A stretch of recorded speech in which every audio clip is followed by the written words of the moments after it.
Hello, everyone. My name is Jeff Denworth. As was mentioned, I'm a co-founder, Chief Marketing Officer of Vast Data. We've been waiting for this moment for many years as we planned our international expansion, and it's my pleasure and my honor to be here talking with you today, and I want to thank you for your time. I also like to thank our partners, Solidigm, NVIDIA, and Intel, of course. Without you, not only would our product not be possible, but today would not be possible, and so thank you. Okay, so just a little bit. We've been having a great time here, and so I wanted to thank all of you that have hosted us and provided just a great forum and a great week for us to kind of start to really take the covers off of the Vast Data story in the country, and we've had some great experiences, so thank you. And we've also made some good memories. Kartik was talking about his moonshot. He's starting his moonshot on the top of, I guess, a building. I don't know where it was. Yeah, we're having some fun. Okay, so maybe just a little bit about me and a little bit about the company, because I feel that there's a lot of you that don't know our story, so maybe I could just share a little bit of this. If you have questions, of course, you should feel free to ask. Okay, so my name is Jeff. I've been with Vast now for just about 6 years. My background is in scalable infrastructure, parallel file systems, as well as the applications that support these platforms, things like cloud computing and high-performance computing, as well as increasingly artificial intelligence. And yeah, so I travel around the world, and I'm one of the kind of the faces of the company. I'm one of the corporate representatives, and a lot of times people will ask us the question, well, what's the one thing that people say about Vast that is different from everything else? And it's really difficult because inherently we're inventors, we're engineers, and we always want to take the conversation down the path of talking about some technology, implementing some compression scheme, or doing something that's really interesting and innovative. But then when you think about it from the customer's perspective, I don't think they really care that much about things like how compression is implemented. People need to appreciate architecture, of course, but outcomes are what matters. And my belief is that the reason that people buy our products today, and the reason that we're the most successful enterprise software company in history in terms of our sales, is just because we're taking people to a much simpler end state, one where we think really long and hard about the problems that customers are ultimately trying to solve. And we direct our attentions on kind of limiting the number of parameters, clearing out the constraints from infrastructure so that customers don't need to choose between different trade-offs that infrastructure has historically imposed. And so we sell simplicity of choice. You don't need to worry about tiers. You don't need to worry about scale. You don't need to worry about performance. You don't need to worry about cost. And most importantly, application owners don't need to worry about where their data is and when they're going to get it, because everything is available in real time. And that makes things simple. And I think that there's a lot of business points that kind of direct us to evidence that the fact that this is something that customers are ultimately really interested in. But earlier I mentioned we're innovators, and not just from a technology or from a platform perspective. We also think about building an innovative business. And our CEO, Renan, who you saw on the screen earlier, I think you could best describe him as a contrarian. And the number one question that he always asks is why? And I think that that's become adopted throughout Vast. Throughout the history of the company, we just ask ourselves routinely why. Why do things have to be like what has been done before? And so we start to look at the different dimensions of how to build products and how to build infrastructure. And at every point where we were told by some party that you couldn't do something for one reason or another, we just ask the question, why? Why is it impossible to build a system that can scale to exabyte proportions that's not simple? And the realization that we've made is that it is possible to do that. Why is it impossible to reduce unstructured data? And actually, it's a funny story. When we started, one of our investors told us that it would be impossible to reduce file and object data. And so we just asked the question, why? And through asking that question, we started to understand why legacy systems weren't able to do what ultimately needed to be done with a new approach and a new way of thinking to find new advantage. Why is it impossible to use NAS? Like, we just had a conversation about that, using NFS for things like scalable HPC and AI. Yet you're seeing organizations like some of the largest computing centers in the world saying it just works. And then we think about it from a business perspective. And why is it possible to build a distributed storage system that can be successful, commercially successful in the age of cloud? And we'll talk to you about that in a moment. And most importantly, in terms of sustainability, and we're right at the forefront of potentially a pretty bad time economically in the world from a recession perspective. And we asked ourselves in the earliest days, how could we build a more efficient business that could be infinitely sustainable? And we challenged the idea that you needed to raise $1 billion of venture capital to build a $1 billion company. And so we think a lot about how you can break trade-offs of efficiency, both on the business side and on the infrastructure side, where historically that's wrestled with growth. And by challenging these things, I think the thing that we've realized is that if you're going to do what a company previously has done, then ultimately what will result is a very difficult commercial outcome.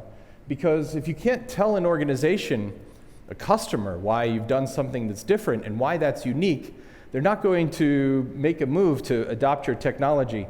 VAST, on the other hand, has established itself as the fastest growing company in the history of infrastructure. And we'll share some of these points with you. But I think the first thing to understand is that we have a very singular vision. We started the company in 2016. This is us in New York City, where our headquarters is based out of. This is at Times Square. We started with a team that is unchanged since the foundation of the company. All the managers that you see here are still here today. In fact, I'm extremely consistent in terms of my choice of wear or outfits, in that even my outfit is still here 6 years later. No, kidding, but I think I did take a shower since then. But what we're building is something that we had envisioned in the earliest days, and we've been working towards that simple end state ever since then, in a way where we haven't had any pivots or any changes or any directional shifts to our strategy. And that strategy has paid dividends. And whereas we're probably not the most well-known name brand within Korea yet, we do have some really interesting evidence of VAST being successful on our mission to build the next great infrastructure company.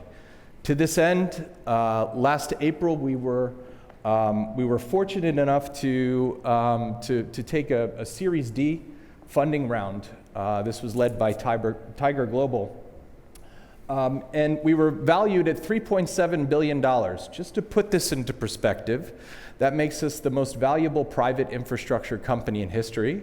In today's dollars, that means we're more valuable, or we're worth more than companies like Nutanix and Commvault, household name brands within the IT industry.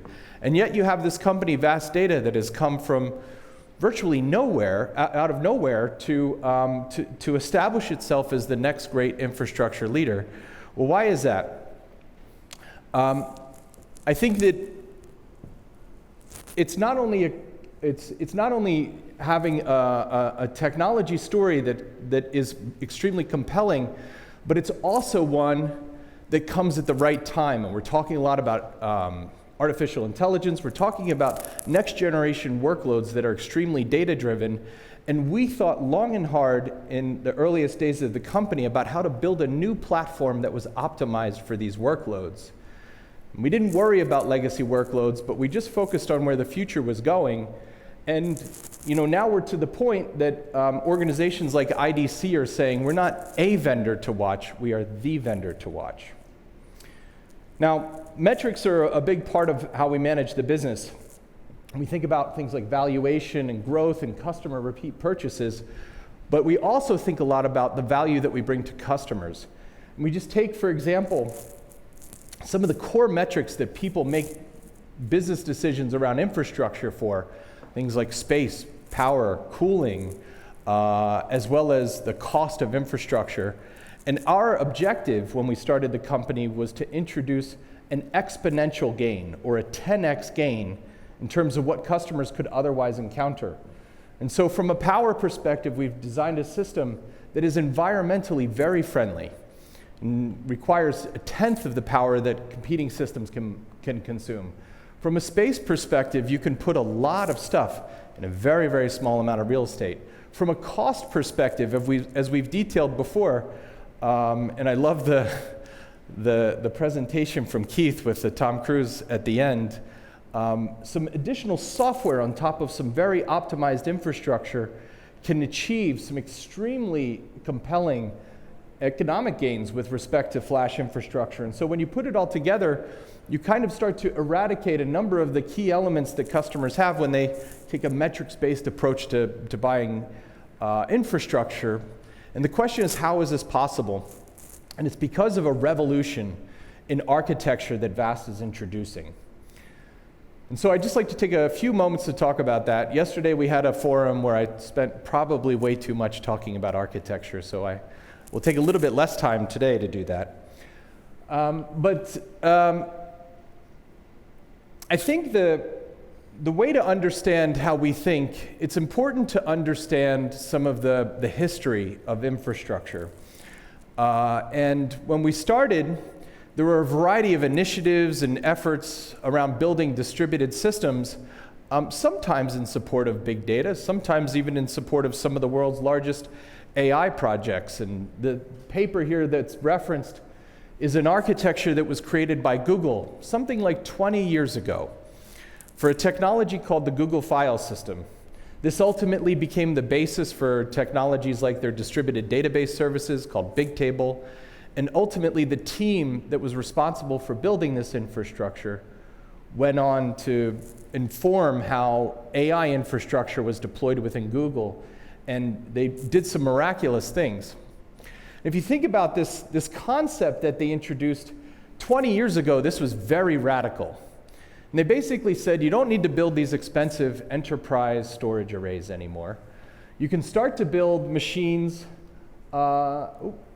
Yeah, you can't really see the blinker here. But you can start to build clusters of commodity machines, just standard, industry standard storage servers with some hard drives inside of them, and build clusters of commodity infrastructure in a way where each server has some direct attached storage, and you build large namespaces out of servers that are called shared nothing systems, meaning neither of them, no two servers can access the same drive simultaneously.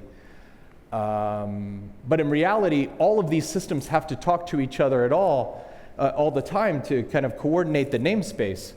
And so, whereas they're called shared nothing, I think the name is not necessarily so accurate. And the objective of the time was to kind of build systems that were larger than what could be deployed with classic enterprise storage arrays. And in those terms, you're talking about hundreds of terabytes on clusters that were 1,000 nodes wide.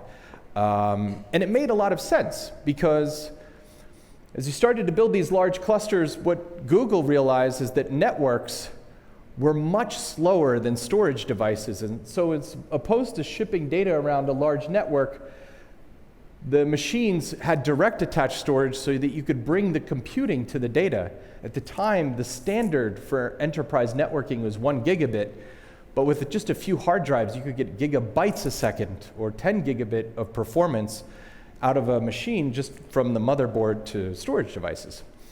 And so none of these systems were designed for flash. The scalability points were much, much smaller than what we're dealing with today. And the networks were far constrained versus what we have available to us in modern terms. Anyway, this architecture this paper was a seminal paper in the IT industry, and it sent shockwaves across every single organization that was building distributed data storage systems for classic storage applications, but also for distributed database applications. And since that paper has been written, there's been a $100 billion a year industry that's emerged of architectures that are copying that basic premise of commodity direct attached nodes and that shared nothing architecture. And so from a file system perspective, you can see all the different enterprise technologies that are used. From a hyperconverged perspective, it created a whole industry of virtualization products like vSAN and Nutanix. From a backup perspective, all the major backup products now are going into this shared nothing model, but you also see it for distributed databases and data warehouses and data lakes and object storage systems. There's exabytes upon exabytes of data being stored every year of shared nothing systems. And I think 20 years after the paper from Google was authored, whereas we saw that this helped the industry move to a much higher scaling point, as Kartik mentioned, data growth is a constant, not just in healthcare, but in every single industry. And 20 years later, there's starting to be some real challenges associated with these architectures that we wanted to solve for. And so I'll start at some of the easy ones. If you think about taking a node, just a standard commodity storage server, 20 years ago, if you filled that server with a bunch of storage devices, maybe that would be a terabyte of data that you can put into it. But in 2022, if you take a 20 terabyte hard drive or a 30 terabyte SSD, that means that a single server is holding half a petabyte of data. And if that server fails, if you have a bad DIMM, if the CPU fails, if a power supply fails and it's not redundant, then you lose access to hundreds of terabytes the second that you have one node failing within a cluster. And so there's a paradox that's emerged. And essentially, as architects start to work with these architectures, not in the age of terabyte scale, but in the age of exabyte scale, what's being realized is that there is no winning solution to building resilience when you're dealing with this style of architecture. And so, choice one that customers, choice one that customers get to make is, do I build systems that are optimized for a few nodes within my cluster, and then when one fails, I have to rebuild a ton of data. It takes a long time. It really impacts my applications. And so some architects will say, okay, well, I'll build clusters with smaller capacity per each node. Okay. Well, then you have to build more nodes to reach the same total capacity point that you're looking to build for. And as you add more nodes, you increase the probability of failure in terms of the number of nodes that can fail at any given time. And so as I mentioned, this is a zero-sum game that systems architects are playing right now, and there really is no winning solution, particularly as storage devices continue to get more and more dense. Now, as I mentioned earlier, one of the other critical challenges of this architecture is that even though it's called shared nothing, these nodes are communicating with each other all day long. As you're reading data, as you're writing data, as you're dealing with distributed metadata, as you're reducing data, and as these clusters get larger and larger and larger, the amount of internal communication among these clusters becomes overwhelming. And at some point, when you get to a certain level of scale, it becomes impractical to support for high-performance applications.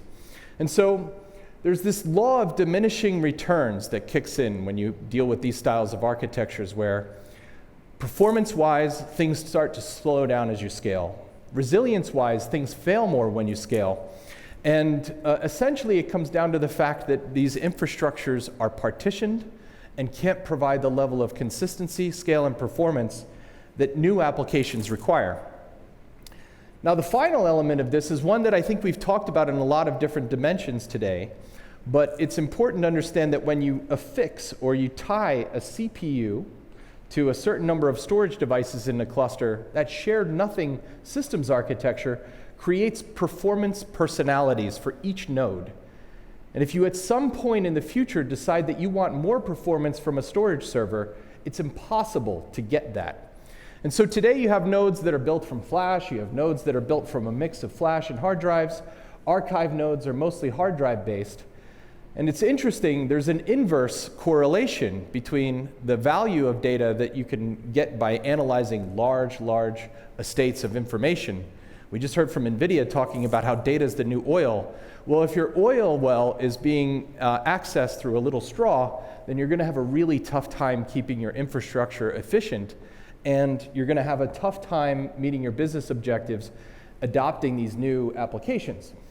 And so, fortunately, there's been a modern renaissance in hardware infrastructure, and what we've realized is when we started the company that it is possible to build something new.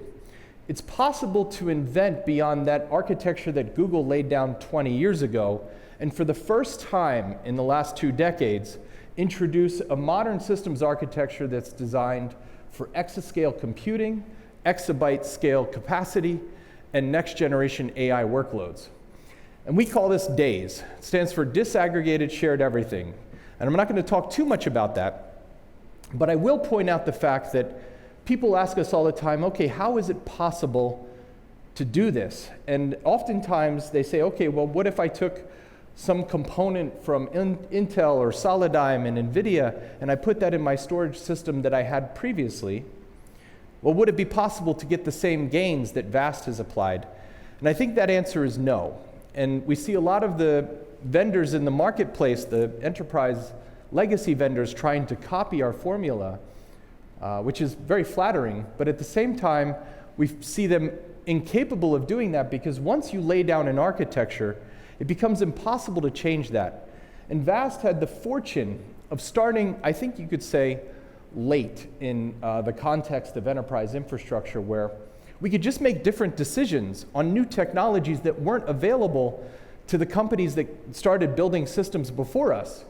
And so, for example, it would be impossible for us to build this disaggregated cluster without technology that comes from essentially NVIDIA in the form of NVMe over Fabrics, a new storage protocol that runs over RDMA networks, as well as the ConnectX network adapters that express that. It would be impossible for us to build a high-scale, low-cost infrastructure if we had really, really expensive flash that we were working on, or if we were working with flash that wasn't performant. But fortunately, we're partnered with Solidigm, who has solved these problems for us. And as Keith mentioned, there are some endurance challenges associated with the type of low-cost flash that we've selected. And fortunately, it would otherwise be impossible to build for those infrastructures if it wasn't for Intel, who's introducing some new storage class memory that allows us to basically shape data as it's being written into these QLC drives so that it's written in a perfect way for these drives to be written to. And so we built this world's this new architecture that basically changes how infrastructure is built altogether. And I think the number one thing that we've done is for the first time in 20 years, we've moved to an architecture state where we basically rejected the idea that systems need to be partitioned. And you could have a global view from any CPU thanks to this web scale storage networking that comes from NVMe over Fabrics. And you can get to a much higher level of resilience and composability as a result of it. Okay, so as was discussed before, what do you get from this? You get a system that can scale to hundreds of thousands of containers all running the infrastructure. You build on top of a system that has very, very low-cost flash infrastructure, and that becomes the only tier of infrastructure that you need in your environment. And so we've already removed one whole constraint with respect to deciding on infrastructure, which is where is my data? You can buy a system that is based entirely off of flash, and that makes it easy both from the user perspective as well as from the operator perspective. But when we thought about how to build the system, we really thought about the resilience objectives of hyperscale data centers. And there's a kind of an analogy that people use in this space around, it's called cattle versus pets. If I have a dog, let's say the dog's name is Fluffy, and Fluffy dies before I get home, I'm going to be pretty sad about that. And that's the way that people think about direct attached storage servers. When one of your servers dies, you lose a lot of data that goes along with that, and that's a problematic state. On the flip side, Cattle, you can kind of, there's a whole industry around processing cattle, and people don't really get that upset. And so in our case, when you have all these CPUs, when one of them fails, any CPU in the system, you don't really care. You can lose hundreds or thousands of CPUs in a distributed storage cluster, and you're entirely online. It's a way more resilient architecture than what's been built in the past, and that becomes the basis for delivering some exceptionally high availability. We thought, okay, well, if we're going to take customers to this place where they put all of their data and they trust all of their applications on one cloud flash platform, well, then it needs to work. And as we discussed, as Sven discussed earlier, upgrades are always online, expansions are always online, and we can support that through multiple generations of hardware. Nobody gets a call from, let's say, Amazon on Friday night saying, oh, we're going to refresh the equipment for S3, so you're going to need to take an outage for the weekend. Those days are over with respect to modern infrastructure. And we asked, why does on-premises infrastructure need to have the same problems? And it doesn't. You just have to design through a specific lens. And so we started shipping systems in very late 2018. And just after about 4 weeks of shipping infrastructure, our CEO ran and sent out a note to the whole company, and he said, okay, if I ever hear about an offline upgrade or if I ever hear about an offline expansion again that isn't approved by me, then we're going to have some real problems. And interestingly enough, I don't know who that is. That might be my phone. Hope it's not. It is? Damn it. Here. Oh, thanks. That's my wake-up call for tomorrow that I set for PM, not AM. Okay, so yeah, he sent this note saying, we're never going to have an offline upgrade. We're never going to have an offline expansion again. And to this day, anybody that even considers this needs to send a note to the CEO, and his answer is always the same, no. And so that's been kind of woven into our core, and we believe that if we're going to take the world to this next generation unified cloud infrastructure, then resilience and uptime has to absolutely be key. But another opportunity that this new architecture enables is one where we can solve for the reasons why people have been building independent systems for independent applications for the last 20 years. And actually, it came down to a customer conversation. And we were sitting in front of this customer in the early days, and we said, oh, just put everything in your VAS system once you buy it. And the customer said, that's crazy. I would never do that because I got all these different workloads that compete with each other in my environment. And if I put them all on one system, they would all kill each other in terms of storage fairness and system access. And we asked ourselves the question that I mentioned earlier, which is why? And we realized it's because in classic distributed architectures, these nodes are all talking to each other, coordinating operations. And what we built in the earliest days was a new data structure that lives in Flash that makes it possible for thousands of nodes to all talk to the same SSDs without having to coordinate with each other. And once you do that, once you get rid of any communication across the CPUs or containers in a system, you can start to build very composable infrastructure. And we realized you could just start taking these containers and giving them to different applications and applying quality of service at web scale that allows you, for the first time, to make it kind of practical to start to put all sorts of different competing workloads on one platform. Now, the final thing with respect to building this kind of universal flash cloud platform is we really needed to solve for the cost of infrastructure such that customers could make the decision for a single tier of storage. And here we combine three different advantages that we've talked about already. But when you put them all together, the savings starts to compound against itself. And it's not about the cost of a component. It's not about the cost of the CapEx. It's about the operational cost that comes from having a much more efficient implementation of storage than what's been possible before. We find some really, really spectacular advantage from this new form of data reduction that we call similarity, where for the first time ever, we figured out a way to globally compress all of your files and all of your directories, all of your buckets, all of your objects together at a global scale. Up until now, people have only compressed file by file, block by block, object by object. But with this new architecture, we could implement new algorithms. And what's come from that, I just checked earlier today, on average, we're actually at 3-to-1 data reduction, is the average data reduction that we see today in our customer environments.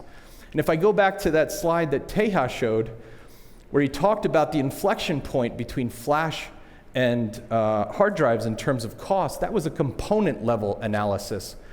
And it said in 2022, the difference between flash and hard drive infrastructure is 3x in terms of the cost uplift. Well, if our data reduction can be implemented and gets you 3-to-1 data reduction on average, then at that point, flash is no more expensive than hard drive-based infrastructure, and we've removed another constraint, which is cost. So, as we've shown, big clusters are really what we do. And the burden of proof is on VAST to show that we can do this. And we've been working around the world to show people that you can build just a simple distributed NAS system to power some of the most demanding infrastructure in the world. This is a system that we deployed. That picture actually is a video here that is in support of a $300 million GPU cluster that's in Europe. And so when we think about building big infrastructure, we're really serious about it. That's one more. Hey, Teja, can you grab that? Sorry. We think about building really, really large infrastructure, and we benchmark our product, and we compete in a competitive space against all of the major players. And when customers realize it's simple, it's scalable, it's affordable, and it just works, the decision becomes easy. Now, by the way, that system's really loud. And so for a short time, for every 100 petabyte system that we sell, we're giving away free ear protection for anybody that has to go into the data center.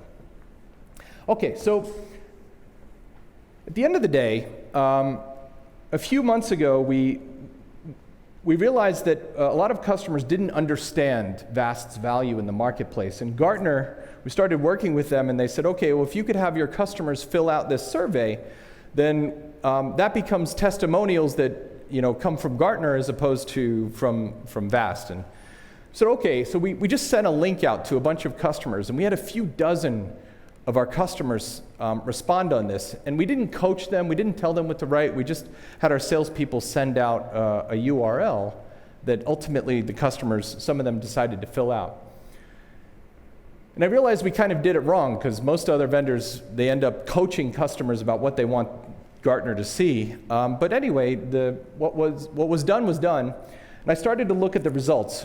And the first thing that I realized is that very uniquely, VAST was the only company that, in the category of companies that were represented and analyzed in this report, VAST was the only company that was recommended by 100% of the respondents.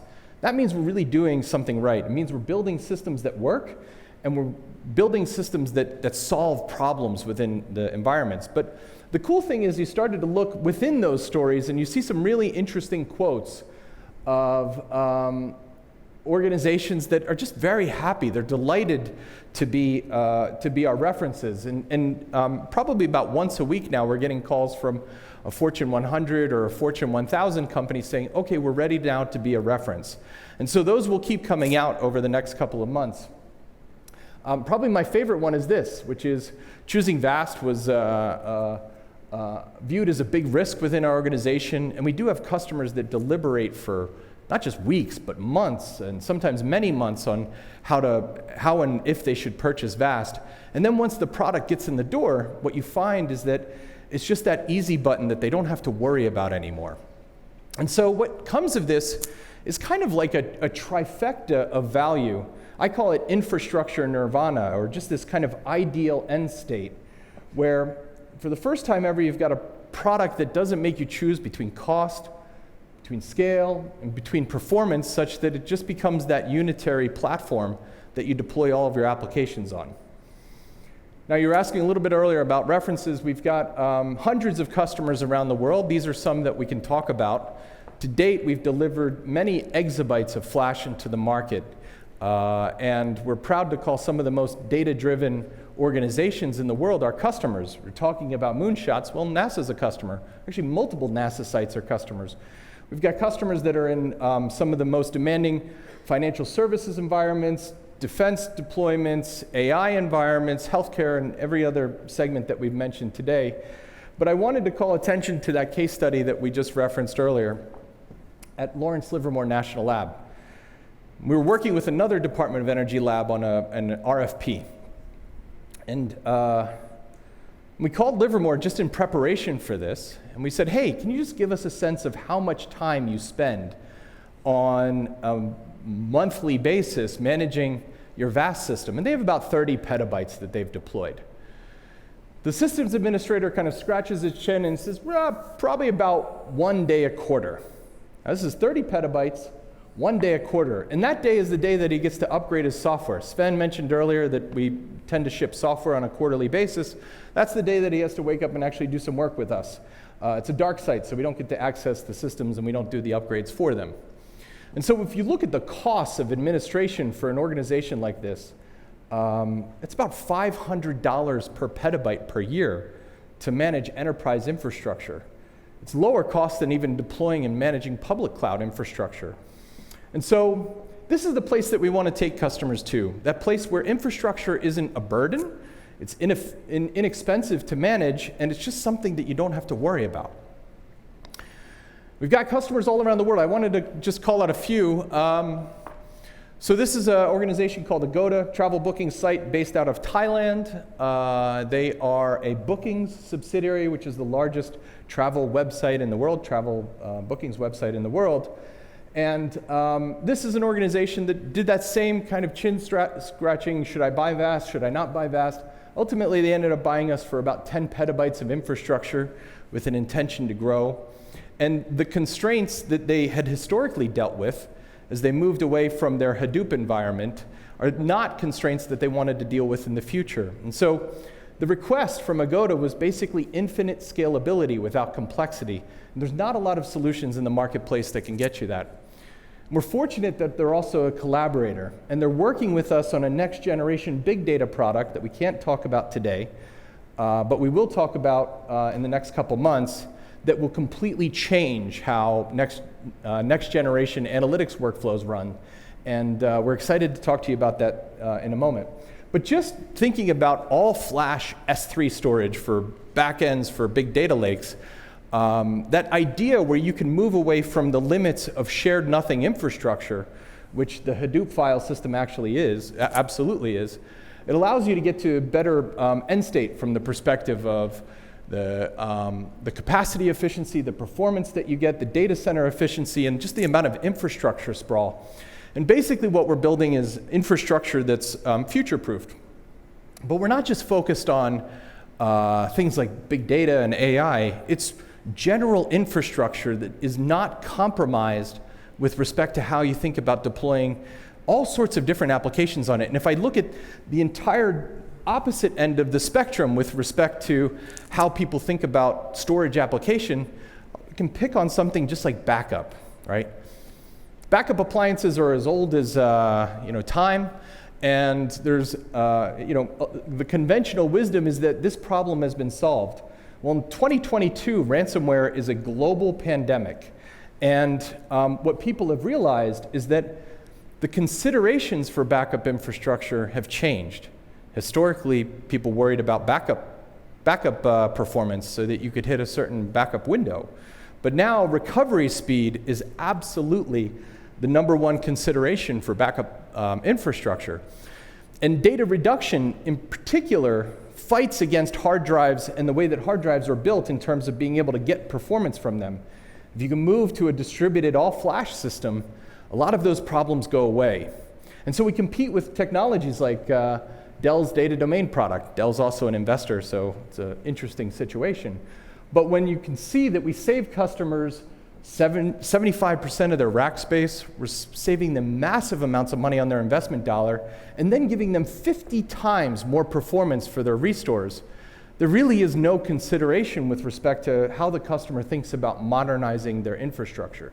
And those are two use cases, big data, as well as a data protection, I should say data restore anymore. We call this concept universal storage just because you can do so much with it. And we have vertical practices where people use this for things like finance and content creation as well as content distribution, life sciences, high performance computing, and then just kind of general practices where people use this for data protection, for AI, for big data, and then ultimately also general computing infrastructure technologies like VMware and Kubernetes and OpenShift and OpenStack. When you put it all together, there really isn't any other application that you find in most data centers that can't be supported by this product. And so that gets us to this idea where we can actually help customers radically simplify the number of choices that they need to make in terms of infrastructure.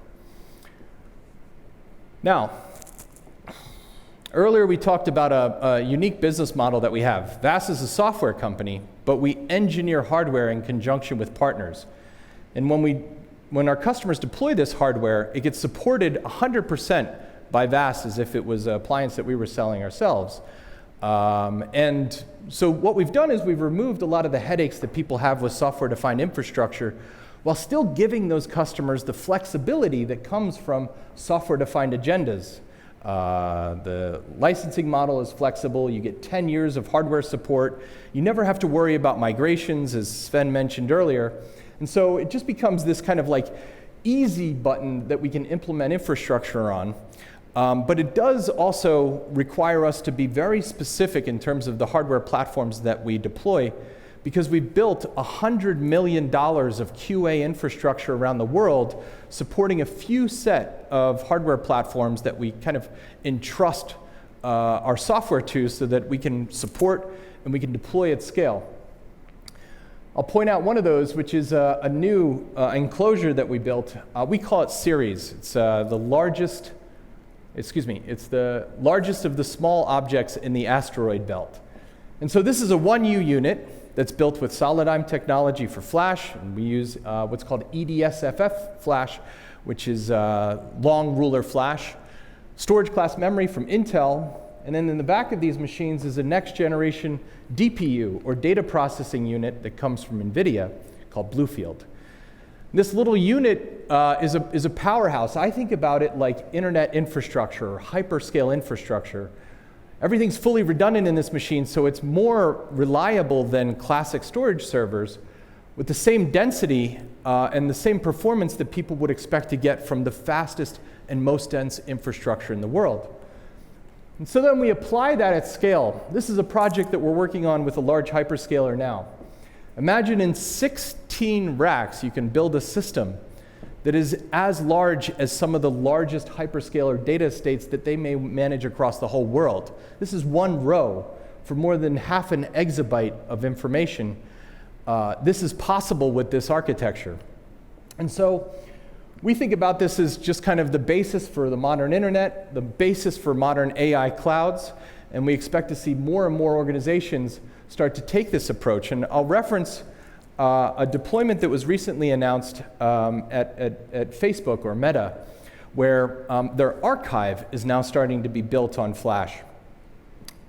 This isn't a vast deployment, by the way. It's just a public statement that they've made. They had about 250 petabytes of infrastructure they deployed in support of their new research supercomputing cluster. And I think about it like when we started talking about this, we said, okay, why is it called an archive if it's built entirely off of Flash? And the realization that we made is that historically, the word archive has had connotations of being slow and inaccessible data infrastructure. But if you look in the dictionary, archive, the term archive is really meant as the organization's source of truth. And if you can get to a point where you put all of your data and all of your truth onto one platform, then it becomes possible to just compute off of your archive. When we think about building infrastructure, we're trying to simplify the problem to the greatest possible degree. And what our realization was is that tiered infrastructure is just a transitionary point in the history of the IT market as people wait to get to that all-flash end state. And as I mentioned, we're bringing that reality to 2022. And so this is now a hyperscale archive that you can run all of your AI off of. But really, we're in the business of helping organizations get to a better outcome. And we see a lot of different priorities that organizations work towards as they start to build next generation infrastructure. In terms of just application I/O, The nice thing that we get, the feedback that we get from customers after they've implemented our systems is that users just stop complaining. Doug Technology that Sven mentioned earlier, they used to get 1 trouble ticket a day with their parallel file system estate. They've not gotten any trouble tickets with VAST. From an infrastructure perspective, if you can move to that state where you only have to talk to VAST once a quarter when we're upgrading your software, then infrastructure becomes transparent when users aren't complaining about it and admins aren't babysitting it. From a savings perspective, we recently put out a white paper with the analyst firm ESG. Customers save about 70% on average when they add up all of their archive and their nearline and their online infrastructure. You put that all together, VAST just introduces absolute savings. From an environmental perspective, if you can save 90% of the power associated with data storage, that's great. And then finally, if you think about this idea where you can finally get to the point where all of your data is on flash, then infrastructure becomes a no-cost insurance policy against the evolution of applications and the adoption of machine learning. And you can see a video that's being played outside by one of our amazing customers, Jump Trading. They're one of the largest quantitative trading firms in the world. They've never done public references about anything that they've done, but they really appreciated the innovation that we brought to the table such that they got out of their comfort zone and they made some very nice statements about their work with us. And so what we're doing is we're basically just future-proofing I/O, which I think is especially critical when you think about machine learning and AI. And there's kind of conventional wisdom that's applied where people say, okay, well, most of my data is dormant, and so I can just use hybrid or hard drive-based infrastructure for these applications.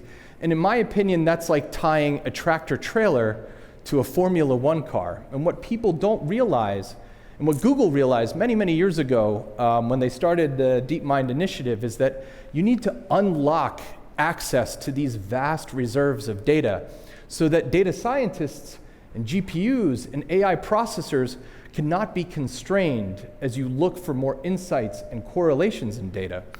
And so that's where the oil is. And as I mentioned, if you suck that oil out of the ground through a straw, you're going to have a very, very bad experience. And this is a great example of like how this is all visualized. If we think about the last 20 years, most IT infrastructure and topics like digital transformation really focused on optimizing for a specific transaction at any given time. The world's banking industry and the credit card industry and the payment industry is all based on transactions. And once that transaction is recorded and it's been paid for, then you start to age that out of a legacy infrastructure. But about 10 years ago, people realized if you can look across all the transactions that a user has made, or if you look at all the transactions that are being applied to any number of different applications, then you can start to find patterns. And if you apply that also to AI, the applications that we're working with today as we train these models, the models are only as effective as the experiences that they encounter. And so as Sven mentioned, if you show a training model 5 dogs, you're probably not going to be able to identify the 6th dog. But if you show that training model 100,000 dogs, your model will be very, very probable in that it could guess what the next dog would be. And so anyway, these are the things that we think about. And we are preparing ourselves for a massive market event. We talk a lot with an investment firm in North America called ARC Capital. It's a famous investment firm, very, very progressive for technology investments.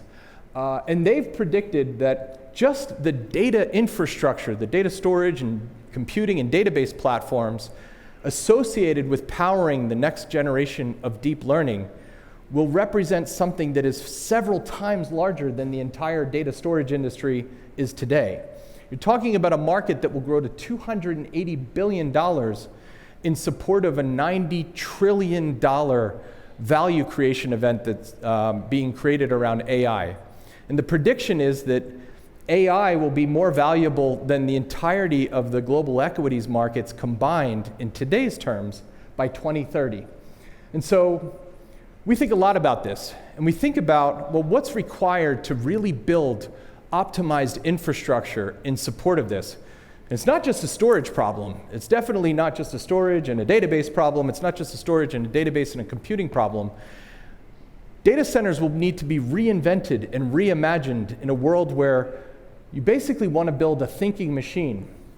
And so, as Renan mentioned, we're working on some very big things, some big things that we'll unveil this year, and we look forward to collaborating with many of you on what we're working on.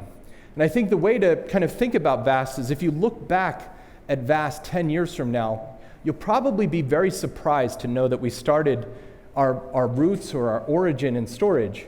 And what we see is that you're still at such an early stage with respect to AI and AI infrastructure where there's a lot of opportunity to build something much simpler that's ever been built before.